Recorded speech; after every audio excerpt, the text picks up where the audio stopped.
MoboDevStuff मध्ये आपलं स्वागत आहे. आपण आज बघणार आहोत how to set up a new Xcode project. नवीन Xcode प्रोजेक्ट कसा सेटअप करायचा हे आपण आज बघणार आहोत. तर लास्ट सेशन मध्ये आपण बघितलं होतं how does an application work. Application बनवायच्या आधी आपण बघितलं की how does an app work in iOS. Application कसे काम करते iOS मध्ये आपण ते बघितलं. जर तुम्ही बघितलं नसेल तर या व्हिडिओची लिंक डिस्क्रिप्शन मध्ये टाकली आहे. तुम्ही त्या लिंक वर जाऊन हा व्हिडिओ बघू शकता किंवा आय आयकॉनवर क्लिक करूनही हा व्हिडिओ तुम्ही बघू शकता. आजचे टॉपिक्स आहेत आपले what is Xcode, how to download Xcode, how to create a iOS project आणि next app name, bundle ID and other fields ज्या आपल्याला लागतात.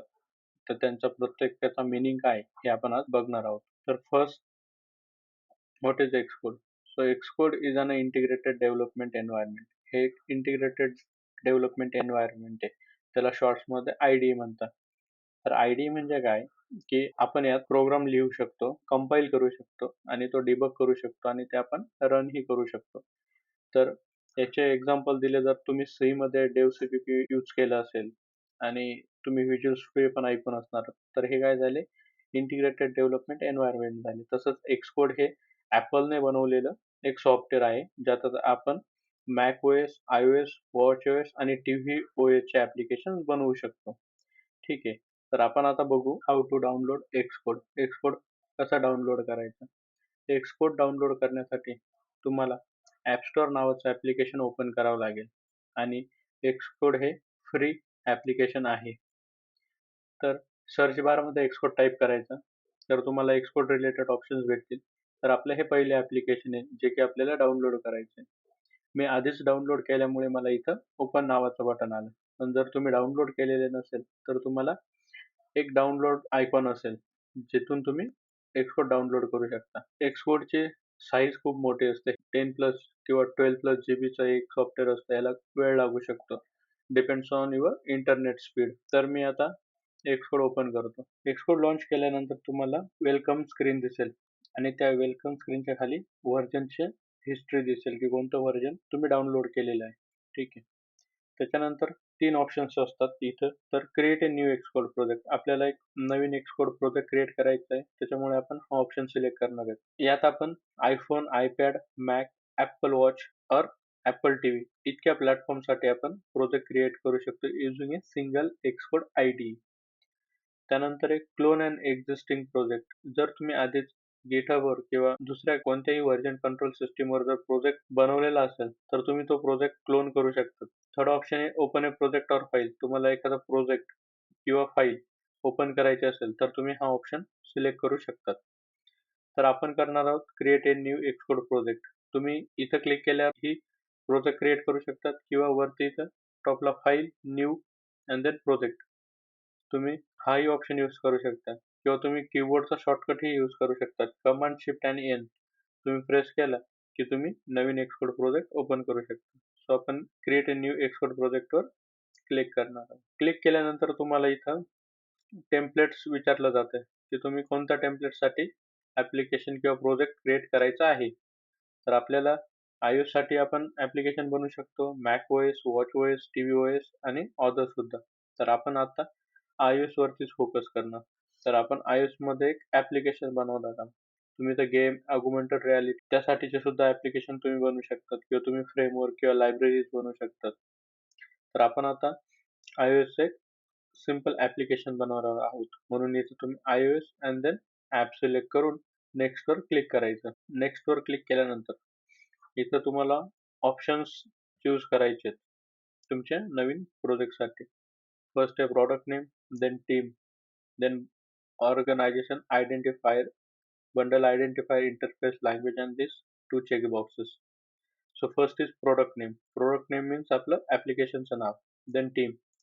जर तुम्ही एखाद्या ऑर्गनायझेशन मध्ये काम करत असणार तर तुम्ही इथं ते टीमचं अकाउंट ऍड करू शकतात. जर आपण पर्सनल यूज साठी बनवणार तर इथं कोणतीही टीम सिलेक्ट करायची गरज नाही. देन ऑर्गनायझेशन आयडेंटिफायर म्हणजे कंपनीचं नाव. Then bundle identifier. Bundle identifier is a combination of your organization name and then product name.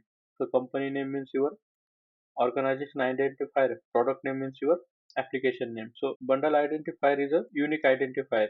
So हे एक युनिक आयडेंटिफायर असतं. याच्याने आपलं ॲप स्टोअरवर आयडेंटिफाय केलं जातं. आता ॲप स्टोअरवर भरपूर सारे ॲप्लिकेशन्स असतात. तर आपलंच ॲप्लिकेशन आयडेंटिफाय करण्यासाठी बंडल आयडी हा यूज केला जातो. त्यानंतर इंटरफेस, की तुम्हाला इंटरफेस कोणत्या टाईपचा पाहिजे. स्विफ्ट UI पाहिजे, जो की आता लेटेस्ट ऑप्शन आहे आणि एक स्टोरी बोर्ड. तर आपण आता स्विफ्ट UI यूज करणार आहोत. देन लँग्वेज, आता आपण स्विफ्ट सिलेक्ट करू. याच्या आधी स्विफ्ट आणि ऑब्जेक्टिव्ह सी असे 2 ऑप्शन यायचे. आता त्यांनी स्विफ्ट केले फक्त आणि माझे सगळे ट्युटोरियल्स हे स्विफ्टमध्ये असतात. त्याच्यामुळे तुम्ही इथं स्विफ्ट सिलेक्ट करा. त्याच्यानंतर जो ऑप्शन आहे यूज कोर डेटा. जर आपलं ॲप्लिकेशन एखादा लोकल डेटाबेस यूज करत असेल, तर तुम्ही कोर डेटा नावाचा फ्रेमवर्क यूज करू शकतात किंवा तुम्ही इतरही डेटाबेस यूज करू शकतात. आपण ते येणाऱ्या नेक्स्ट ॲडव्हान्स लेक्चर्समध्ये बघणार आहोत. त्याच्यानंतरचा चेकबॉक्स आहे इन्क्लूड टेस्ट. तर तुम्ही तुमच्या ॲप्लिकेशनसाठी युनिट टेस्ट किंवा UI टेस्ट घेत असणार, तर तुम्ही हा ऑप्शन सिलेक्ट करू शकता. आता आपल्याला एक सिंपल ॲप्लिकेशन बनवायचं आहे म्हणून आपण हे अनचेक ठेवणार. तर ठीक, आता आपण एंटर करू प्रॉडक्ट नेम. तुम्ही बंडल आयडेंटिफायरकडे लक्ष ठेवा की हा कसा चेंज केला जातो. तर प्रॉडक्ट नेम आपण टाकलं की आपलं फर्स्ट ॲप. तुम्ही बघू शकता बंडल आयडेंटिफायर क्रिएट झाले. Com dot your company name dot first app. आता कंपनी नेम टाकू आपण MoboDevStuff. तर आपला बंडल आयडेंटिफायर काय झाला, com dot MoboDevStuff dot first app. Then आपण हे स्विफ्ट UI ठेवणार, लँग्वेज पण स्विफ्ट ठेवणार. आता मी नेक्स्ट वर क्लिक केलं. नेक्स्ट वर क्लिक केल्यानंतर हे विचारत आहे की तुमचं जे ॲप्लिकेशन आहे, तुमचा जो प्रोजेक्ट आहे तो तुम्ही कुठं सेव्ह करणार.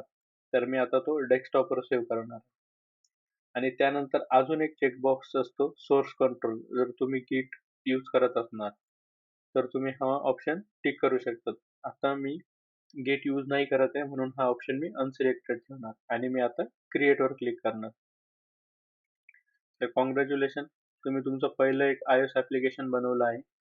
ठीक आहे. यात आपण काय काय बघितलं की व्हॉट इज Xcode बघितलं, how to download Xcode, how to create iOS project. Create करत असताना आपण त्याच्यात what is product name, what is bundle identifier, what is organisation identifier, त्यानंतर इंटरफेस कसं सिलेक्ट करायचा, लँग्वेज कसं सिलेक्ट करायची, ह्या साऱ्या गोष्टी आपण बघितल्या. येणाऱ्या नेक्स्ट सेशनमध्ये आपण Xcode गो थ्रू करू. हे नेमकं काय, इथं काय दिलेलं आहे, प्रत्येक टॅबचा मिनिंग काय असतो, ठीक आहे, याला काय म्हणतात, इकडच्या सेक्शनला काय म्हणतात, इथं एक ह्या सेक्शनला काय म्हणतात. तर आपण हे येणाऱ्या नेक्स्ट सेशनमध्ये बघणार आहोत. धन्यवाद. जर तुम्हाला हा व्हिडिओ आवडला असेल तर प्लीज तुमच्या मित्रांसोबतही शेअर करा. व्हिडिओला लाईक करा, चॅनलला सबस्क्राईब करा जेणेकरून येणाऱ्या प्रत्येक नवीन व्हिडिओचे नोटिफिकेशन आधी तुम्हाला भेटेल. बाय. सी